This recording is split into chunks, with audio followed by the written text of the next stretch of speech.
Hello दोस्तों, नमस्कार। हमारे जितने भी EPS 95 पेंशन धारक भाई बंधु हैं, आप सबका हमारे नए वीडियो में स्वागत है।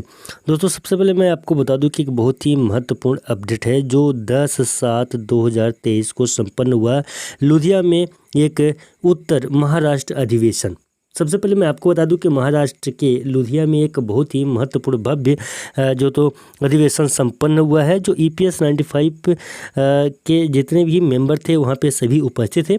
मैं तस्वीरों के भी माध्यम से आपको यहाँ पे दिखाऊंगा कि वास्तव में वहाँ पे क्या क्या बातें और कौन कौन से प्रसंग पे बातें चर्चाएं हुई हैं। EPS 95 पेंशन धारकों के लिए सबसे महत्वपूर्ण बात यह है कि क्या उनकी पेंशन में वृद्धि कब तक की जाएगी और धुले में EPS 95 पेंशन धारकों की पेंशनर्स पे क्या क्या बातें हुई हैं और कौन कौन से चीज़ों को जो तो वहाँ पे किया गया है। सबसे पहले ये भी आप जान लें, काफ़ी महत्वपूर्ण है कि कमांडर अशोक रावत जी का क्या कहना है EPS 95 पेंशन धारकों के लिए। जो राष्ट्रीय संघर्ष समिति के राष्ट्रीय अध्यक्ष हैं कमांडर अशोक रावत जी, उनका क्या कहना है। सबसे पहले मैं आपको बता दूं कि माननीय कमांडर अशोक रावत जी ने कल के डेट में एक बहुत ही महत्वपूर्ण चेतावनी सरकार को दी है कि अगर रावत जी ने दी है कि अगर EPS 95 पेंशन धारकों की जो मांगे हैं, लगातार लंबित मांगों को तत्काल स्वीकार सरकार नहीं करती है, पूरा नहीं करती है, तो भविष्य में परिणाम अच्छा नहीं होगा। आने वाले समय में EPS 95 पेंशन धारक किसी भी हद तक जा सकते हैं। छत्रपति महाराज जी की सबसे पहले तो उन्होंने जो तो पूजा अर्चना की, इसके बाद जो तो दोपहर के 12 बजे से उन्होंने अपने कार्यक्रम को संपन्न किया। कार्यक्रम में बहुत सारे लोग जो तो इकट्ठे हुए थे। मैं आपको तस्वीरों के भी माध्यम से बता दूंगा और तस्वीरों के माध्यम से दिखाऊंगा। और साथ ही साथ में एक बात भी उन्होंने की कि इसके पहले भी EPS 95 पेंशन धारकों की पेंशन वृद्धि की बातें हुई थी। और सबसे बड़ी बात यहाँ पे ये है कि EPS 95 पेंशन धारकों की जो न्यूनतम पेंशन की राशि है वो 3,000 रुपये तक की पेंशन की राशि करने की बात कही गई थी।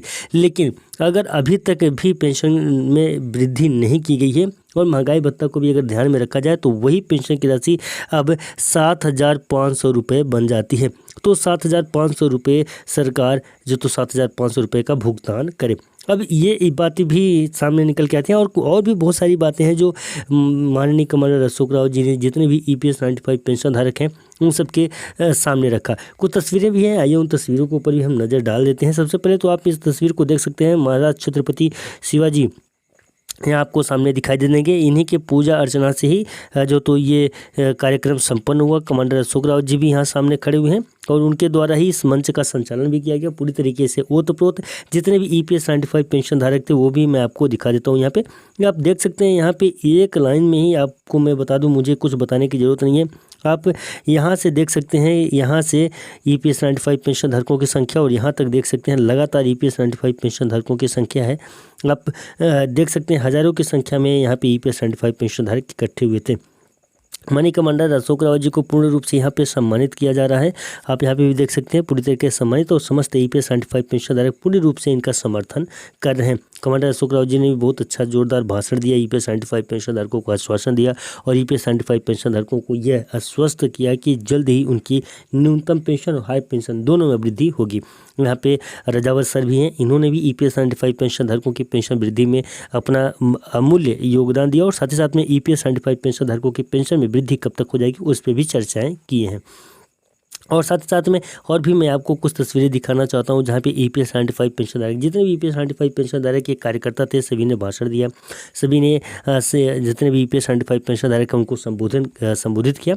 और EPS 95 पेंशन धारकों में नारियों ने भी बढ़ चढ़ के भाग लिया और EPS 95 पेंशन धारकों के नारी सशक्तिकरण, नारी का जो तो यहाँ पे ये दिखाया गया कि EPS 95 पेंशन धारक हैं तो वो भी अपना अधिकार लेना जानती हैं और वो भी अपना अधिकार लेके रहेंगी। कमांडर अशोक रावत जी के समस्त EPS 95 पेंशन धारक जो है कार्यकर्ता यहाँ पे राष्ट्रीय संघर्ष समिति के टीम के सभी उपस्थित थे। कमांडर अशोक रावत जी के नेतृत्व में सभी ने काम किया उन्हीं के मंच के संचालन के माध्यम से। और यहाँ पे आप हाल को देख सकते हैं, खचाखच पूरी तरीके से हाल भरा हुआ था। समस्त EPS 95 पेंशन धारक यहाँ पे इकट्ठे थे और सभी प्रकार से यहाँ पे वार्तालाप हुआ और EPS 95 पेंशन धारकों का एक बहुत ही ज़बरदस्त मंच था जो महाराष्ट्र के धुले में जो तो ये कार्यक्रम संपन्न हुआ और इस कार्यक्रम को संपन्न करने का एक मुख्य उद्देश्य ये भी था कि समस्त EPS 95 पेंशनधारक इस बात को जान लें कि जल्द ही उनके खाते में पेंशन की राशि मिलने लगेगी। रही बात डेट की कि डेट कौन सा दिए हैं, तारीख कौन सा है, इस पे चर्चाएं नहीं हुई हैं। सरकार को एक चेतावनी दी गई है कि अगर सरकार जल्द से जल्द EPS 95 पेंशनधारकों की पेंशन में वृद्धि नहीं करती है तो आगे चल के इसका अंजाम बुरा होगा। यहाँ पे EPS 95 पेंशनधारकों की संख्या को बहुत ही बारीकी से देखा जा सकता है। काफ़ी ज़्यादा संख्या EPS 95 पेंशनधारक यहाँ पे इकट्ठे हुए। फिर दोस्तों, आपको ये जानकारी वीडियो कैसा लगा कमेंट में जरूर बताइएगा।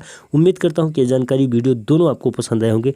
अगर दोनों पसंद आए होंगे तो कृपया कर चैनल को सब्सक्राइब जरूर करिएगा और अपना एक अमूल्य योगदान दीजिएगा और साथ ही साथ में इस वीडियो को ज़्यादा से ज़्यादा लोगों तक शेयर कीजिएगा ताकि EPS 95 पेंशन धारकों की जो तो समस्याएं और साथ ही साथ में राष्ट्रीय संघर्ष समिति की टीम का जो एक ऊपर चढ़ के EPS 95 पेंशन धारकों के लगातार प्रयत्न किया जा रहा है वो सब तक पहुँच सके। नमस्कार, जय हिंद, जय